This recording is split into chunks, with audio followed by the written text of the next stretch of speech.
Hey guys, and today I'll be doing my tips for round 7. The first game is Geelong and Essendon battling out for top spot at Adelaide Stadium. The latter probably flatters the Bombers a little bit because they've played some opposition sides that aren't really better off, and they've had some huge wins in the process. But this doesn't take away their great form that they showed in the first 5 rounds. The last time they played, it was Geelong doubling Essendon's score, winning by 67 points. And an astounding fact is Geelong have only lost to the Bombers twice in the last 8 years. They lost in 2005, I think it was by about 11 points, or it was just under 2 goals, and by 3 points, which was in the 2011 upset when the Bombers were the first team to beat the Cats.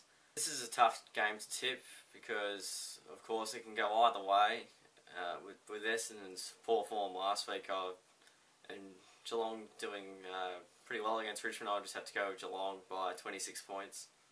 Port Adelaide host the Tigers at Amy Stadium with what should be a thrilling contest. The Tigers have lost 3 in a row, so they're in desperate need of a win. Last time they played, it was in round 23 last year. It ended up being a draw, quite interestingly enough. And yeah, so there's not really a whole lot in this game.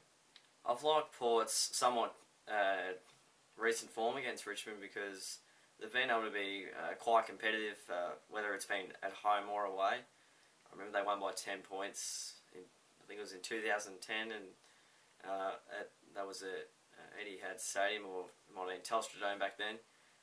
And they just do go alright at home, generally speaking. With this rejuvenated Port side, I think they'll be able to get the job done against Richmond on this occasion, but it's definitely a game that could be quite upsetting as well. I'm going to go with Port by 11 points. Another big game at the Gabba sees Brisbane take on West Coast, which is a must-win game for both sides, it has to be said. The last time they encountered, it was at Patterson Stadium, and West Coast absolutely flogged Brisbane by 98 points. And although in the early game in the year, it was Brisbane at the Gabba winning by 2 points in a major upset, that was quite an entertaining contest. It's certainly no guaranteed win here for West Coast.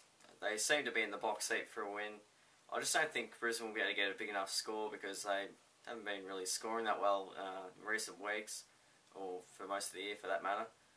But yeah, upsets do happen from time to time, and they certainly upsetted them last year. But I think West Coast should be comfortable to get a win here by 43 points. North Melbourne and the Western Bulldogs face off at Etihad Stadium on the Saturday afternoon with what is a must-win game for North Melbourne. Last year it was 1 win each way, but the most recent encounter was North Melbourne easily getting the job done by 54 points. It seems no matter where the Bulldogs are on the ladder, they give North a run for their money, because I think before they played against each other last year, in the later game, it was the Western Bulldogs winning 5 of the last 6 contests against them, so they seem to have a pretty good record against them, and that's quite an astounding fact I thought. So this doesn't make it a give-me game for North Melbourne by any stretch, but you'd think they'd be able to get the job done. I'm tipping them to win by 14 points. There'll be a lot of hype about the grand final rematch between Sydney and Hawthorn, who face each other at the MCG on the Saturday night. These two sides haven't been terrific starting off this year, but in saying that, they've only lost 1 game, at least for the moment. Last time, of course, we'd all remember, it was Sydney breaking the Hawks and their fan base, winning the grand final by 10 points. I think Hawthorn have won the last 4 of the last 5 games at the MCG against Sydney, and they generally don't win at the MCG very often, but they managed to break that hoodoo last year when it counted most. I think Hawthorn will have enough fire in the belly though. I reckon they'll be able to get the points and win in the end by 17. Another big clash coming up with Fremantle hosting Collingwood at Patterson Stadium on the Saturday night. I always look forward to seeing Collingwood go and play in Western Australia, especially against an informed Fremantle or West Coast outfit, because you just never really know who's going to win, and this is going to be a tough one as well. The last time these two sides played against each other, it was Collingwood getting the job done at the MCG by 29 points. They've won the 6 of the last 7 games against Fremantle as well, so that gives them a great advantage. And even though it is at Patterson Stadium, Collingwood have won, since 2009, they've won 14 of the last 17 games they've played, so they certainly don't mind playing away. The last time Fremantle defeated Collingwood was the last game of the year in 2008, but it's certainly been a long time between drinks since that.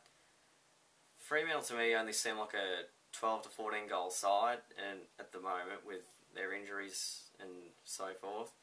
And we know Collingwood can generate a pretty big score, so it's going to be a huge battle of the defences to see who can contain the forward line. I think with Collingwood's impressive record away and getting back into good form, I reckon they can knock the Dockers off and win by 21 points.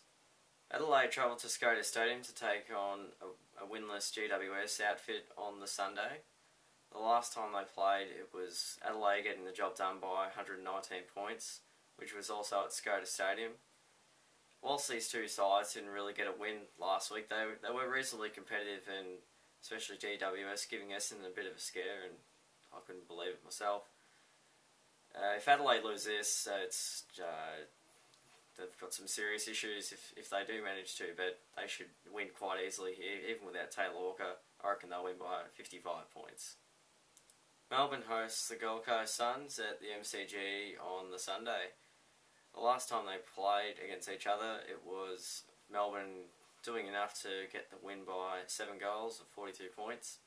The Demons haven't lost to Gold Coast yet, which is not too bad, but they haven't played at Metricon Stadium, so they've certainly dodged a bullet there.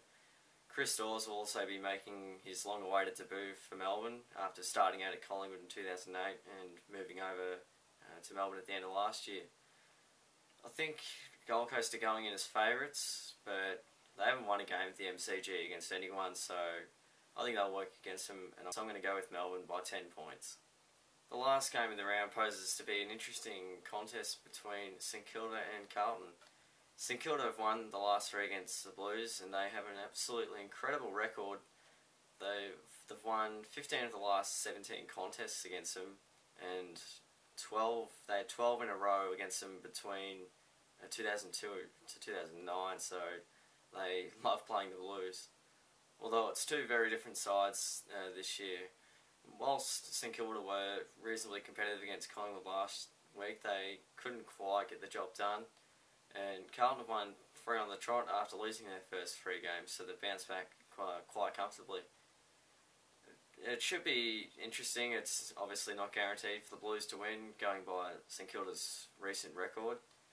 But I think the Blues should be good enough to get the job done here by 22 points. So those are my tips for round 7. A bit of a tough round to tip because there could be a few upsets, you just never know. Like the video if you enjoyed it. Thanks for watching as usual, and I'll see you guys all soon.